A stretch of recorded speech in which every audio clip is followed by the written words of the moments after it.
para a gente retomar a crítica ao mérito da decisão da segunda turma do STF. Então, o Lewandowski, o Gilmar Mendes e quem diria, né? Quem diria, doutora Carmen Lúcia, eles acolheram o argumento mais criativo da história do direito penal brasileiro. E que argumento criativo é esse? Que nas alegações finais do processo penal, o réu colaborador, portanto, o réu que fez a delação premiada, ele deve falar antes do réu não colaborador.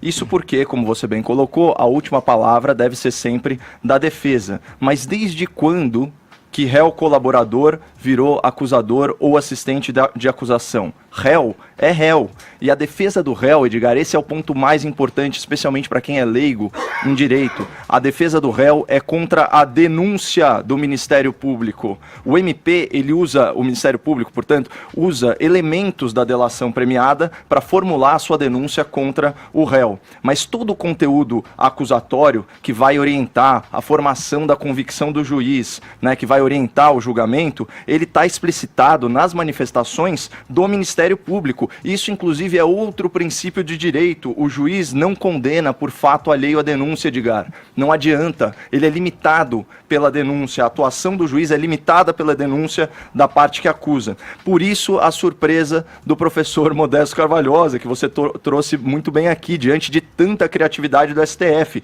Ele disse o seguinte, abre aspas, não existe hierarquia de defesa e não existe hierarquia de réus. E o professor, ele qualificou a atuação do Supremo, além de uma monstruosidade, ele falou que é uma decisão infame. E a indignação do Dr. Carvalhosa é justa e compartilhada por todos os aplicadores da lei que têm escrúpulos e que não estão diretamente interessados na soltura desses corruptos. Não adianta nada perguntar a opinião do Toron, do Cacai, desse tipo de advogado, porque eles estão simplesmente, literalmente advogando em causa própria, né, em causa das suas carteiras, né?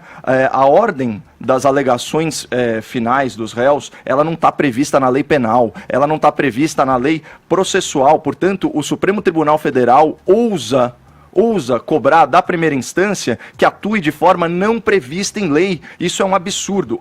Outro argumento, esse aqui é importante que a gente não falou aqui.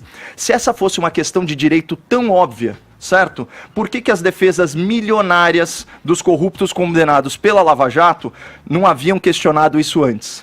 Olha que ponto interessante. Delação premiada existe há 6 anos. Lava Jato existe há 5 anos. Por que só agora? Porque essa tese é uma fantasia jurídica. Não havia sequer sido aventada. E ela pega carona numa narrativa política. E tudo isso é articulado para soltar os criminosos mais poderosos do Brasil. Se o objetivo do STF fosse a justiça, se o compromisso do STF fosse com a verdade, caberia inclusive uma decisão de meio termo. Olha só, que foi proposta por membros da Operação Lava Jato, que é a seguinte, bom, tudo bem, esse é o entendimento agora, apliquemos a nova orientação processual daqui para frente, e só vamos anular a sentença quando for verificado objetivamente prejuízo ao réu. Seria ótimo, porque nunca há prejuízo ao réu. Como eu disse, o juiz julga limitado pela denúncia do Ministério Público e todos esses réus, invariavelmente, acabam condenados também na segunda instância. Sabe por quê, pessoal? Porque esses crimes ocorreram. Não muda absolutamente nada. Os 3 milhões de propina do Bendini são reais. Isso existiu. Né? Então você vai ter, no caso Bendini, um suspeito condenado em 2 instâncias, mas que agora está solto, apesar de todas as provas em sentido contrário. E eu lamento muito, eu sou um cara otimista, mas eu lamento muito fazer um prognóstico pessimista para o ouvinte da PAN. O plenário do Supremo tem 10 ministros e o voto de desempate é do presidente da corte. 3 desses ministros já votaram contra a Lava Jato. Não votaram ainda Celso de Mello, que é um garantista, e o Marco Aurélio Mello, que é um inimigo declarado da Operação Lava Jato. Já falou que não quer que o Sérgio Moro ocupe a sua cadeia. Já falou que é uma homenagem à Constituição Federal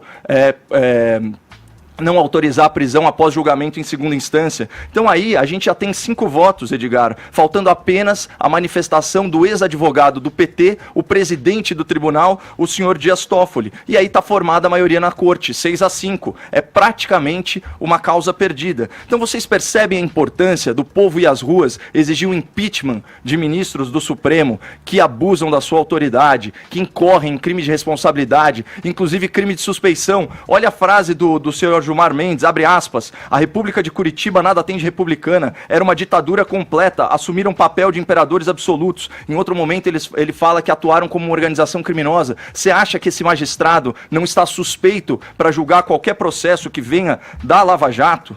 Né? E aí, complementando a informação que o Zé Maria trouxe, segundo a Operação Lava Jato, a Força Tarefa, podem ser anuladas 32 sentenças contra mais de 140 condenados. Esses criminosos, eles serão soltos, alguns dos seus crimes já terão prescrito, e eles podem inclusive ser indenizados pelo Estado, usando o seu dinheiro de pagador de impostos, por uma prisão supostamente ilegal. Agora, quando essa corja de corruptos do colarinho branco voltar às ruas, quando eles voltarem a roubar o povo brasileiro, eu estarei lamentando, mas pelo menos eu vou estar com a consciência tranquila de quem fez o possível, o que estava ao seu alcance, para que ninguém ficasse acima da lei. Poucos colegas da imprensa poderão falar o mesmo.